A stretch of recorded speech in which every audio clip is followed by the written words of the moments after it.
भयावा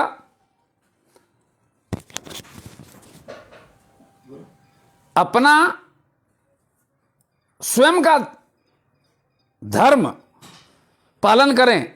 यदि वो व्यक्ति दूसरे के धर्म में का पालन करने लग जाए तो उसमें उसके लिए भयानकता बनेगी।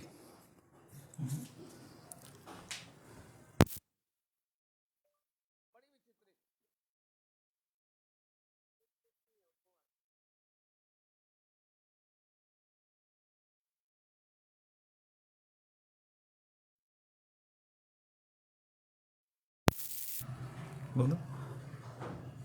स्वधर्मो निधनम श्रेय पर धर्मो भयावा।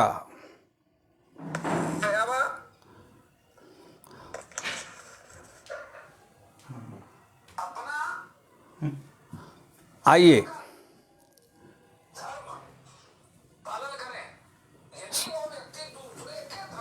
स्वधर्मो निधनम श्रेय पर धर्मो भयावा।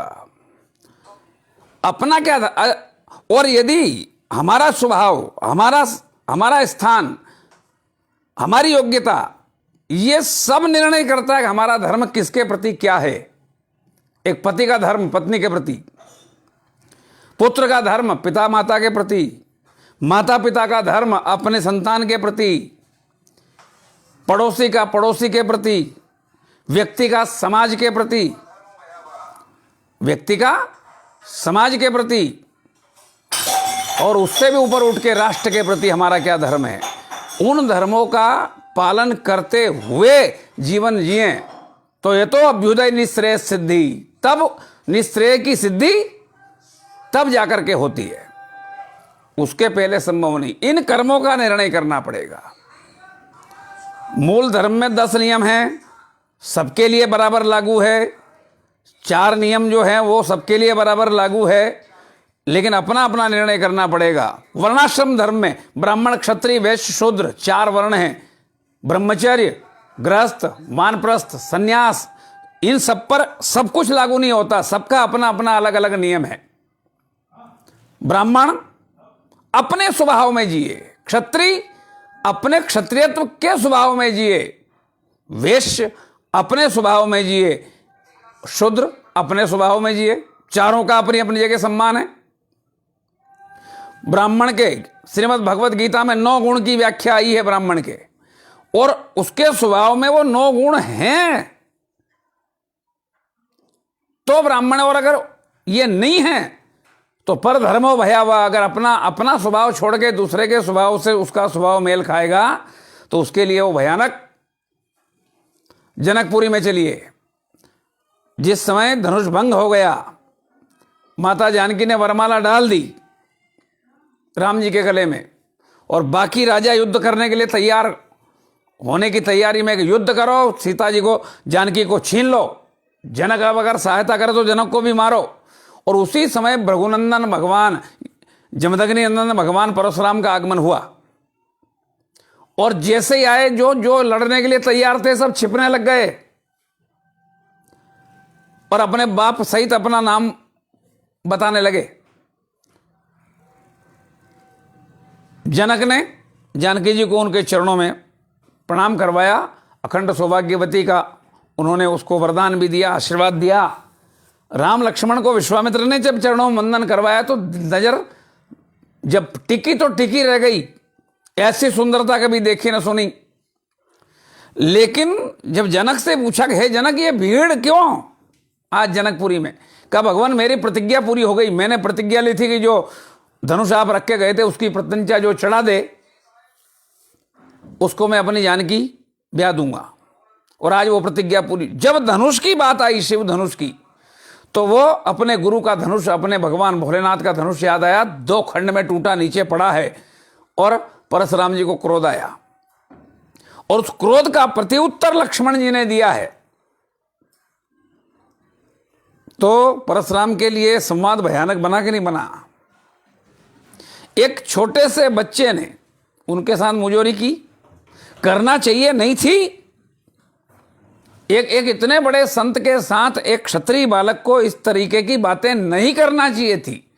कि कारण, अगर साधु वेश में ही आते तो हो सकता है कुछ नहीं होता, लेकिन शांत वेश करनी कठिन, वर्णन जाय स्वरूप थे ब्राह्मण, लेकिन क्षत्रियत्व धारण करके आए हैं।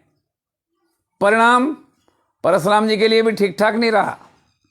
भगवान राम की और संतों की योजना जो भी कुछ हो वो एक अलग विषय है, पर ये एक बात का संदेश है कि हमें अपने निज धर्म का पालन करते हुए ही जीवन जीना चाहिए। और अगर ये सीखना हो तो श्रीमद् भगवत गीता और रामचरितमानस, इससे सरल कोई ग्रंथ हमारी दृष्टि में नजर नहीं आता। बाकी सब हैं तो सब में, पर बाकी सब उन भाषाओं में जो हमारे पल्ले नहीं पड़ेगी। स्वयं का धर्म क्या? श्रीमद् भगवत गीता में गोविंद ने अर्जुन को युद्ध करने के लिए प्रेरित किया है। क्या लड़ाई करने के लिए उचकाना, उकसाना ठीक बात है? सोचना, युद्ध विराम हो यह व्यवस्था कोई करे तो श्रेष्ठता की स्थिति है, पर युद्ध करने के लिए उकसाना कि तू युद्ध कर। और अर्जुन ने कहा कि मैं युद्ध नहीं करूं, इस युद्ध में कोई लाभ नहीं है। अब दोनों की चर्चा में श्रेष्ठ स्थिति किसकी नजर आती है? पहले अध्याय में श्रीमद् भगवत गीता में भगवान ने कहा युद्ध कर, अर्जुन ने कहा भगवान आप कह रहे हो युद्ध करो, लेकिन मुझे समझ नहीं आ रहा कि युद्ध किससे करना। सेनयोर उभयोर मध्य रथम स्थापय में अच्युता, दोनों सेनाओं के बीच मेरा रथ उपस्थित करो। और जहां ले जाके खड़ा किया वहां से पितामह भीष्म दिखते हैं, गुरु द्रोणाचार्य दिखते हैं, कुलगुरु कृपाचार्य दिखते हैं, और तीनों के सामने युद्ध के मैदान के बीच में वो रथ खड़ा है। और नजर डाली है पूरे दोनों तरफ की सेना पे अर्जुन ने, तो उसने देखा कि मेरी तरफ से जो युद्ध करने आए वो तो मेरे अपने हैं ही, पर सामने जो है वो भी पराये नहीं है। पितामह हैं, मेरे गुरु हैं, मेरे कुलगुरु हैं, दुर्योधन कैसा भी है लेकिन मेरा ही भाई है। और ये बाकी 99 ये भी तो भाई है मेरे, कोई मामा है, कोई ससुर है, कोई काका है, कोई कुछ है, कोई कुछ है। इन सबको मार के भी यदि ये राज्य में प्राप्त कर लूं तो क्या ये राज्य स्थायी है? एक दिन तो छोड़ के इसको जाना ही है, तो कल छोड़ना उसे आज ही छोड़ दें, युद्ध तो नहीं होगा। और मुझे अपने परिवार को के साथ युद्ध करना नहीं पड़ेगा, अपने वरिष्ठों पर वार करना नहीं पड़ेगा। उसकी बात वजनदार लगती है कि नहीं? लेकिन भगवान ने कहा कि नहीं रे अर्जुन, तू युद्ध किए बिना रह ही नहीं सकता, क्योंकि तू क्षत्रिय है, ये तेरा स्वभाव है। और अगर युद्ध करनी है तो फिर धर्म की रक्षा के लिए युद्ध करना तेरा दायित्व है। तेरे स्वभाव के मान से यही कर्म तुझे, एक सैनिक पूजा करेगा क्या सीमा पे? उसका धर्म है कि जिस सीमा पर वो खड़ा है शत्रु उस सीमा पर आक्रमण न करे, और करे तो उसको धूल चटाए।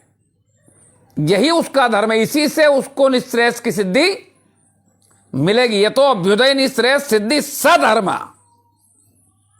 आप देखो एक ही कर्म दो जगह। सैनिक भी सीमा पर किसी व्यक्ति को, सामने वाले के सैनिक को मारता ही तो है, मर्डर ही तो है। एक व्यक्ति चौराहे में किसी को मार दे तो वो अपराधी की श्रेणी में आता है, और सैनिक यदि वहां अपने विरोधी सैनिकों को मार दे तो उसको पुरस्कृत किया जाता है। दो परिस्थिति अलग अलग है। एक जगह वही कर्म अधर्म हो गया, एक जगह धर्म है। यह तो अभ्युदय निश्रेयस सिद्धि सधर्मा। और भी धर्म की बहुत सारी व्याख्याएं, क्योंकि धर्म ही मूल है। धर्म से ही परम गति की प्राप्ति हो सकती है, धर्म से ही परमात्मा की प्राप्ति हो सकती है, धर्म से ही मुक्ति की प्राप्ति हो सकती है। धर्म ते बिरती अरे जोगते ज्ञान, और ज्ञान मोक्ष प्रद वेद बखाना।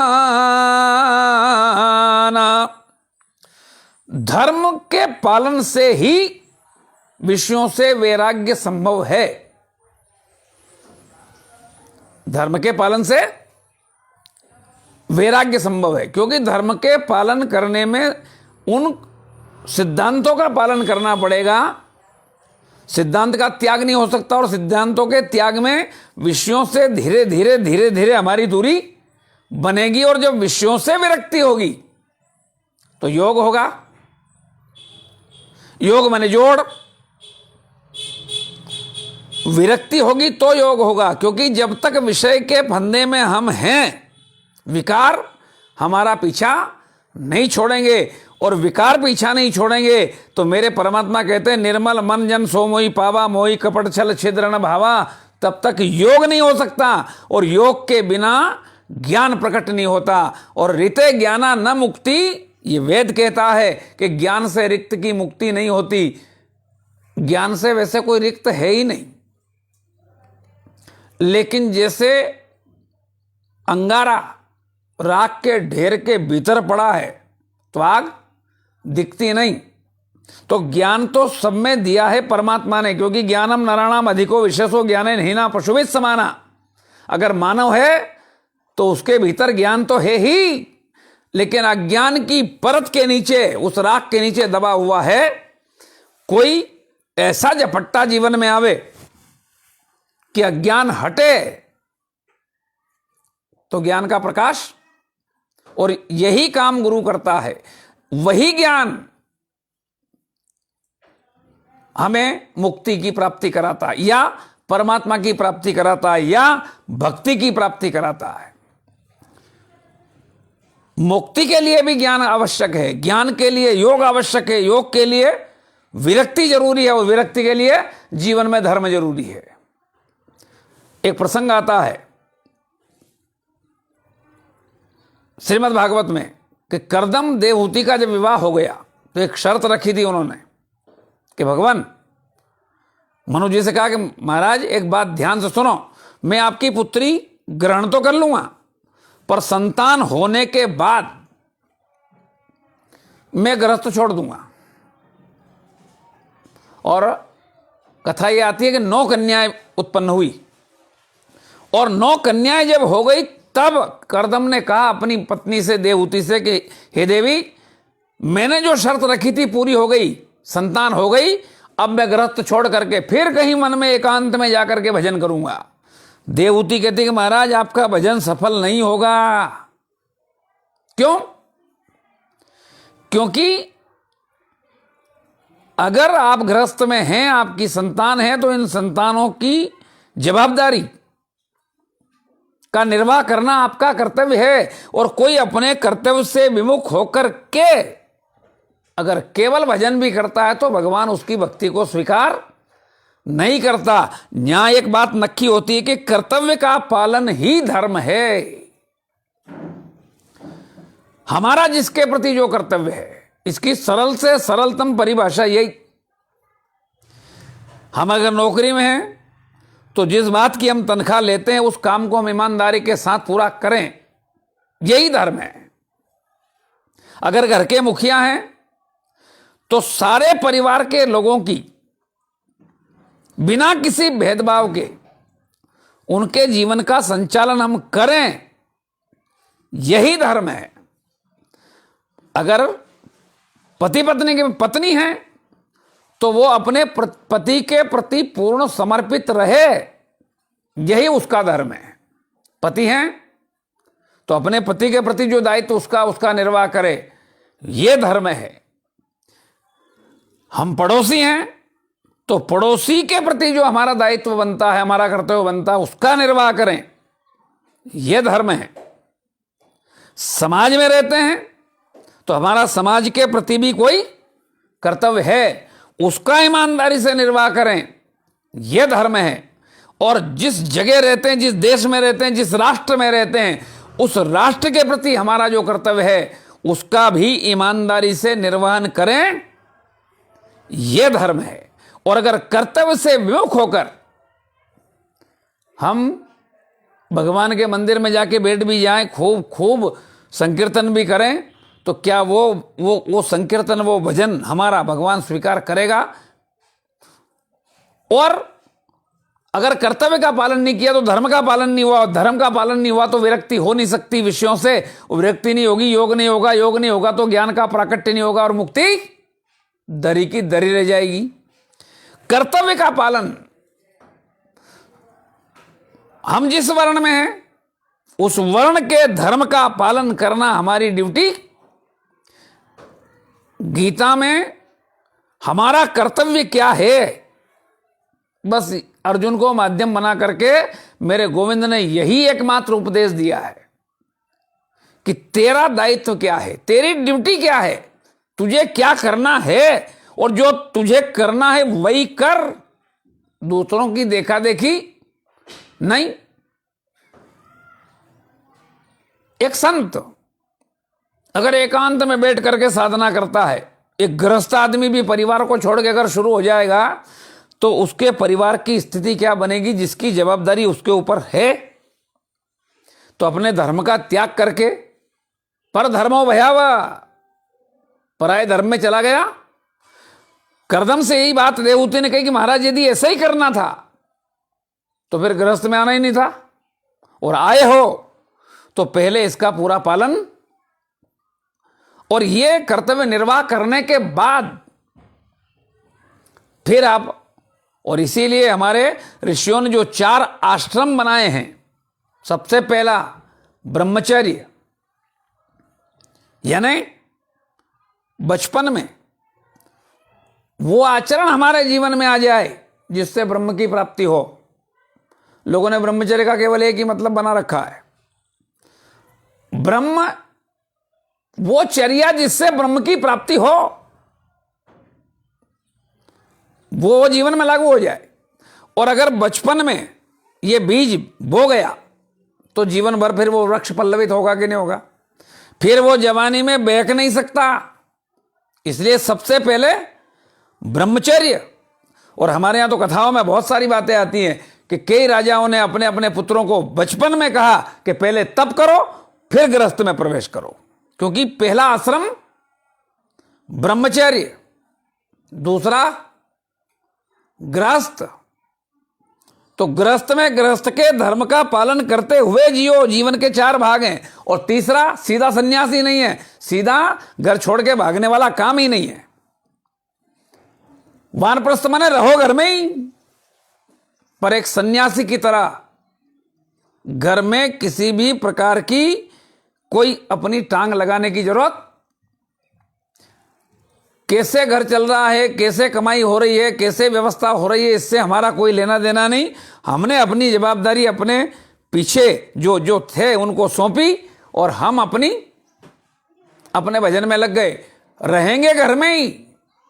ये मानो सन्यास की ट्रेनिंग है। और धीरे धीरे सब छूट जाए तो सन्यास लिया नहीं जाता, सन्यास हो जाता है। सन्यास लेने की जरूरत नहीं, जब सब छूट जाए, आसक्ति जब सबकी छूट जाए तो अपने आप सन्यास से फिर घर में रहोगे, जंगल में जाके रहो।